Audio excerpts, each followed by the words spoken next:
Jesus said that at an hour that you do not think to be it, the Son of Man is coming. You know.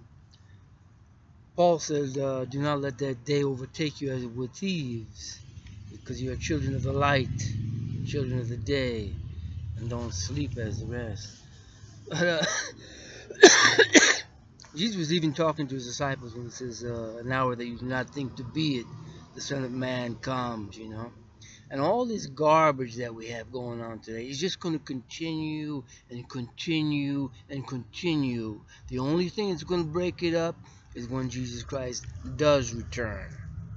And the kingdom of Antichrist begins its rule of 42 months. Until then, you're going to get all these people that are trying to be popular, get as many views as they can, even into the millions, become popular in this world. That's their whole agenda. And they steal, slay, and destroy. They'll take anything from anywhere and claim to be the author of it, you know, to get more viewers and things. Their whole thing is popularity. And the churches are the same way. You got the Catholic Church, you got the Protestant churches, and I hear them on the radio, you know, and they're all competing, you know. And Paul says, is Christ divided? Some say I'm of Apollos. Some say I'm of Paul. You know, the reason why there's so many churches is they follow men. Yeah, they follow men. That's why they go to their seminary schools instead of do what Jesus did. Yeah, they got their schools over here, they got their schools over there, and they got big institutions. That's all it is. And none of them are following Christ. But they come to people like me who are following Christ and pick little tidbits out, and then they give sermons about it, you know. And they look like oh, these people are so knowledgeable. But anyway, the knowledge goes out, but these people are not the ones to follow. They just play in their little popularity game contests. That's what it is, little popularity contests. Isn't that sweet, you know? And they're not following Jesus Christ. You know, so I had put out a video a few days ago that criticized Alex Jones. Why? Because in the videos, all he's doing is rubbing, buying fish stuff in the marketplace and rubbing elbows with these New World Order people, you know, the ones that have sold their soul to gain this world. And he doesn't shoot anything about the homeless people or anything. All of a sudden, I hear last night a new show comes out. Oh, I invited the homeless people to my hotel room and gave them sandwiches and stuff. You know, briefly he said that. You know, it's probably a lie. But, you know, he wants to cover everything. So he's the great God of everything, you know. Just follow Alex Jones or follow some church, some fat-ass person, you know, that's living high in the hog and being popular in this world. It's all I'm seeing, man. And the disciples of Jesus Christ are being oppressed, even by the other fools on the street. I had some fool come up to me yesterday, some young punk coming to tell me he knows more about the Bible than I. I never even talked to him anything about the Bible. You know? I just briefly mentioned it. And it's all competition, man. They're so stupid. You know? Jesus says, don't try to take out the straw from that brother's eye. Look at the beam in your own eye. I mean, people don't have any fear of God. It's a popularity contest. It's a competition, a rivalry. You know, that's all they're doing, because they don't have God's spirit. Because God says, whoever is greatest among you must become as the youngest, and as the least. How peaceful that is, you know. Have all this garbage about I'm this, I'm that, I'm this great, I'm that great. Have that all. Get rid of that garbage. It doesn't make for peace. That's why I like the people that are like totally unassuming. You know? Those are the only ones, the spirit I can get along with, because they're not braggarts, you know? They're not egotists. All they want to do is be kind to each other. That's the whole answer. But that's what you have today. They're the ones that are popular, you know. And the Jewish people, the ones that are of Satan, they are capitalized on that, because that's what their whole work is that's why there's so many prominent Jewish people in all the fields, because they capitalize that. That's their whole thing. They were money lenders. They didn't become farmers anymore or craftsmen. They became money lenders and grabbers of media and public opinion. That's their science. That's the Kabbalah. That's their science to rule the world. You know, and they have a hatred for other people because they've been persecuted, you know, because of their Jewish religion, which is Kabbalism from Babylon.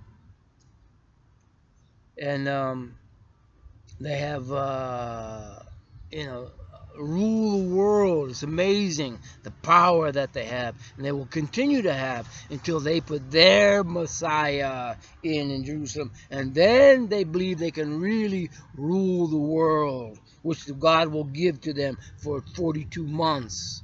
In Revelation, she's spoken of as Babylon the Great. In Zechariah, God is speaking to the Jewish people there, and she is spoken of as fighting all the nations that come against her. You know, in Revelation we have the 10 horns of the beast attacking the harlot.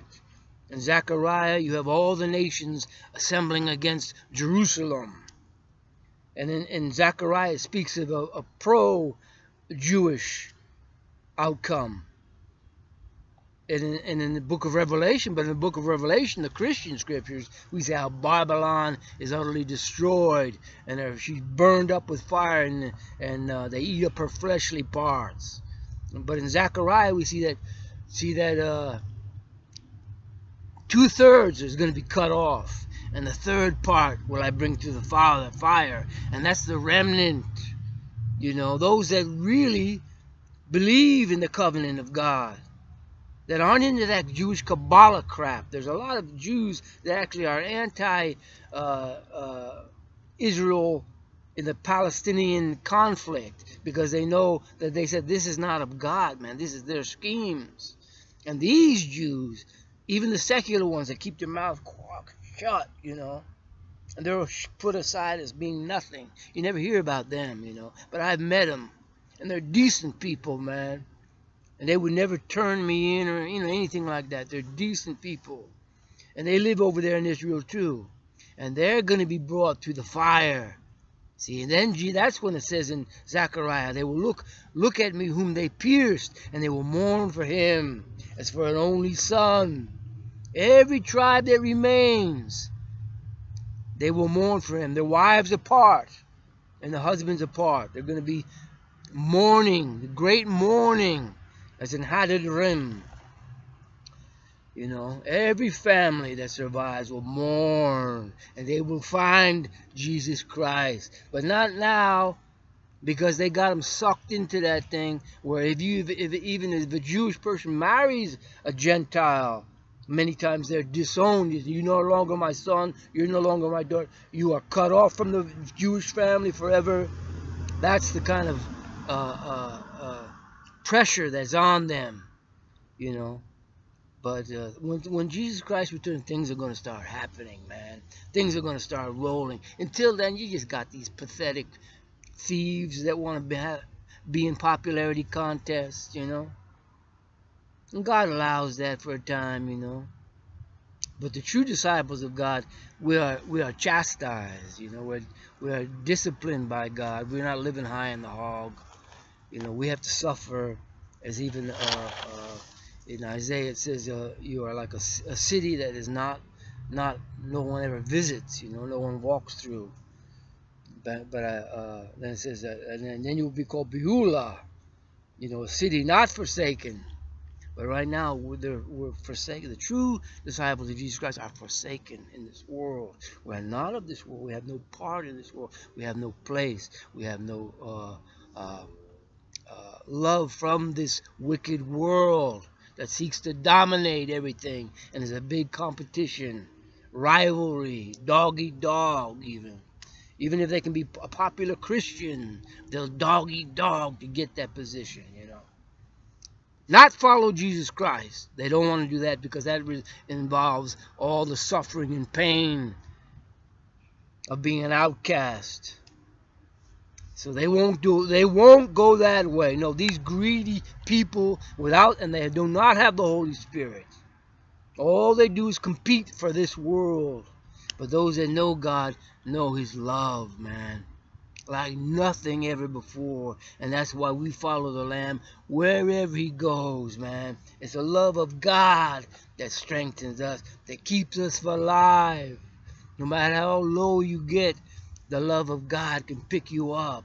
Even if you are hated by all men for my name's sake. Even if you feel like you are wretched. Jesus Christ's suffering was real. It wasn't fake. When He had tears and crying out with loud screams to His Father, that wasn't fake. He was suffering. He was truly suffering. You know, so it is. We must suffer with these fools that try to take all the credit for doing nothing because they're hungry. They want to get fat. You know, so God says, I will judge between the fat and the lean, you know. And yeah, it can make you really angry sometimes, you know. But we know that Jesus Christ is coming back, and He will reveal all things, you know. And those that are with Him are called and chosen and faithful, and they will be with Him and reign with Him forever. And over them the second death has no power at all.